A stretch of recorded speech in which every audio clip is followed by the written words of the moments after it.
those of you who don't know me, my name is Dr. Bill Crawford. I'm a speaker, psychologist, corporate trainer, life coach. Had the pleasure of writing 4 books and doing 2 PBS specials. And this is another in a series of short videos that I'm creating that are designed to help you bring more clarity, confidence, and creativity to everything you do. Today's subject is arguments.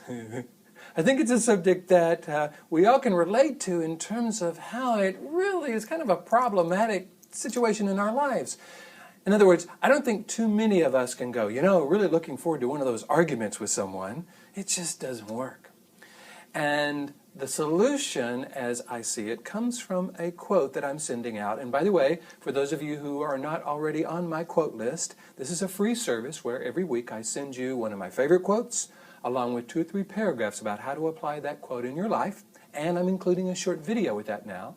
So if you want to get on that list, all you got to do is go to my website, billcrawfordphd.com, hit the subscribe button, and you can subscribe for free.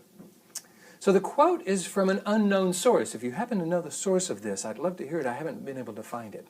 It's on the subject of argument, and it says, "You don't have to attend every argument to which you are invited." Wouldn't you love that? Because I think one of the things we look at when someone kind of invites us to an argument, in other words, they criticize us or they in some ways imply that we're not doing it right or not enough, if we could see that kind of as an invitation to an argument, I think we could make a determination about whether or not we wanted to accept that invitation.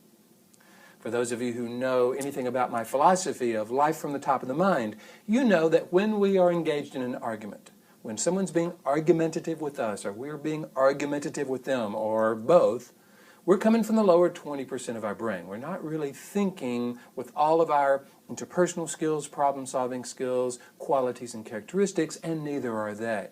That's why arguments are so unproductive. Because if someone says something to us and accuses us of something, and we start arguing with them, it's very unlikely that they're going to say, "Oh, well, thank you for sharing. I feel so much better now that you've explained your position." Because see, they're generally not looking to understand our position. They're looking to convince us of something. So what I like to do is really ask that question, why would I want to attend this argument in the first place? Because if I want to have a discussion with someone, I don't want it to be an argument. I don't want it to be something where they're defending their position and I'm defending mine. So, you could ask this person a question. Interesting comment. Are you inviting me to an argument, or do you truly want to understand my perspective?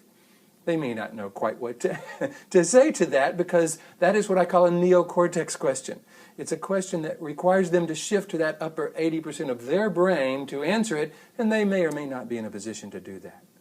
However, I think if we can begin to look at the way we engage people and make a determination that attending arguments, whether we're invited or not, doesn't really serve us. It doesn't help us create the life we want. It's not something we would teach to those we love. Then we could begin to look at the choices we make about whether to engage somebody or not, based on whether or not we've been invited to an argument and whether or not we want to attend. We could send them a little message that says, "Sorry, can't attend, feel free to start without me," or something like that. But the point is, we would be reducing the number of arguments in our lives, and I think what that then does is make a space for increasing our clarity, confidence, creativity, compassion, composure, all of the qualities and characteristics we want to bring to life.